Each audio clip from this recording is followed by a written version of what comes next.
अस्सलाम वालेकुम दोस्तों, मैं हूं असलम आलम और आप देख रहे हैं गल्फ़ एक्सपर्ट। दोस्तों, इस वीडियो में एक नई जानकारी आप लोगों के साथ में शेयर करने वाला हूं, तो इस वीडियो को लास्ट तक ज़रूर देखें ताकि आप भी ऐसी गलती करने से बच सकें। ये जो एक्सपीरियंस है, आप ही में से किसी भाई ने कुछ दिनों पहले कमेंट में लिखा था, तो मैंने सोचा कि आप लोगों के साथ में शेयर कर दूं। उस भाई ने कमेंट में लिखा था, मेरे फादर का अचानक डेथ हो गया, इसलिए मुझे इंडिया आना पड़ा। अब मेरा इकामा एक्सपायर हो चुका है। स्पॉन्सर मेरा आईडी रिन्यू नहीं कर पा रहे हैं। मेरी स्पॉन्सरशिप में मेरी वाइफ है जो कि अभी कतर में है। इस सिचुएशन में कतर कैसे जा सकता हूं? दोस्तों, आपने सुना कि उस भाई के फादर के अचानक डेथ हो जाने की वजह से उसको इंडिया जाना पड़ा। वो ये सोचकर गया होगा कि हफ्ता 10 दिन के अंदर में वापस आ जाएंगे, लेकिन किसी वजह से वो वापस नहीं आ पाया, यहाँ तक कि उसका आईडी एक्सपायर हो गया। उसी इकामा पर उसकी फैमिली भी कतर में मौजूद थी। उसके कफिल ने बहुत ज़्यादा कोशिश की इकामा को रिन्यू करने के लिए, लेकिन वो ऐसा नहीं कर पाया। कतर का रूल है कि अगर आप कतर से बाहर रहते हैं, अगर आपका इकामा एक्सपायर होने वाला है या हो गया है, तो आपका आईडी रिन्यू नहीं होगा। आईडी को रिन्यू करने के लिए आपका कतर के अंदर में मौजूद होना ज़रूरी है। अगर आप कतर से बाहर रहते हैं तो आईडी रिन्यू करने का कोई भी सूरत नहीं है।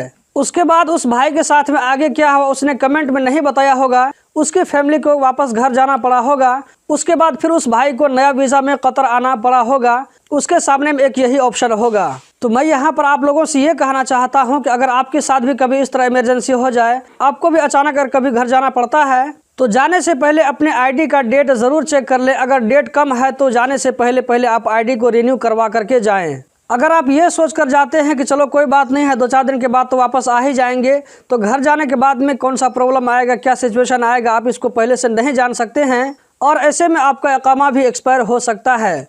इमरजेंसी की सूरत में घर जाने के टाइम में आपको इकामा रिन्यू करने के लिए ज़्यादा वेट नहीं करना पड़ेगा।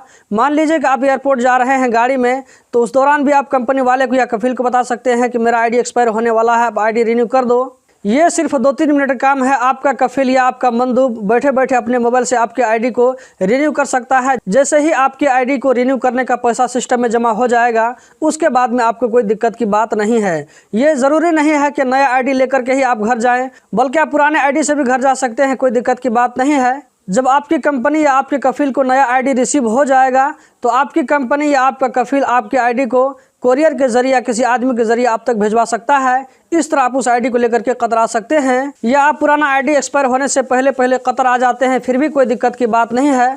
जब कंपनी आप ज्वाइन कर लेंगे, कफील के पास चले जाएंगे, तो उसके बाद में आप नया आईडी रिसीव करके उसको आप साथ में रख लीजिए। तो दोस्तों, ये एक छोटा सा सजेशन था, सोचा कि आप लोगों के साथ में शेयर कर दूं, क्योंकि आप में से भी किसी आदमी के साथ में इस तरह प्रॉब्लम हो सकता है, उस वक्त परेशान हो जाएंगे। अगर ये आपके पास में पहले से जानकारी रहेगी, तो उसी हिसाब से आप लोग आगे काम करेंगे और आगे की प्लानिंग करेंगे। उम्मीद करता हूँ ये वीडियो आप लोगों को ज़रूर पसंद आई होगी।